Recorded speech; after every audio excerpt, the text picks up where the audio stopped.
After ACL reconstruction surgery, athletes must undergo a battery of tests before they're deemed ready to return to sport.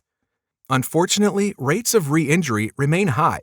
That has motivated some researchers to take a closer look at some of the measures used to declare athletes ready to resume their previous level of activity. One group recently examined the triple hop test for distance.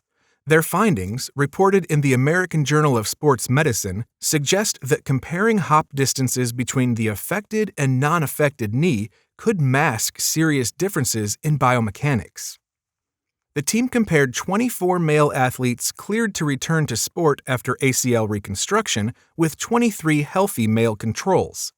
They used a combination of force plate measurements and 3D motion analysis to capture the athlete's performance on the triple hop test.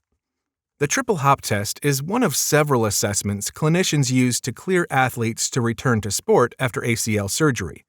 The test consists of an initial propulsion phase, 2 rebound phases, and a final landing phase.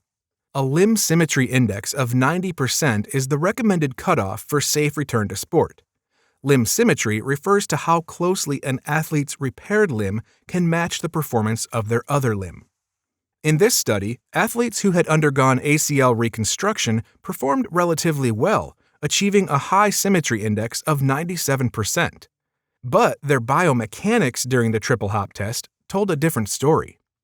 Data on how much energy athletes generated or absorbed during each phase of the test revealed significant asymmetries between repaired and non-repaired limbs.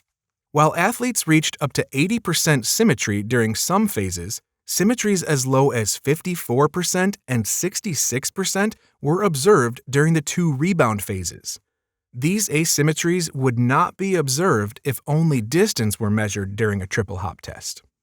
Motion analysis showed that athletes who had undergone ACL reconstruction landed differently on their repaired limb, with the knee slightly more extended and with more flexion in the hip and trunk. An energy analysis confirmed that the repaired knees of these athletes contributed significantly less to takeoff during each hop compared to other knees. The results suggest that these athletes may use their hip to compensate for deficits in their affected knee. More broadly, the findings of this study reveal the limitations of the metric used during the triple hop test. Looking at distance alone masks important asymmetries in knee function.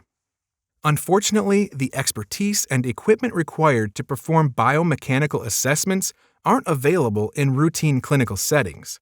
Future studies are needed to explore viable test options for measuring athletes' readiness to return to sport, and to better understand how asymmetries in knee function can affect athlete performance on the road to recovery.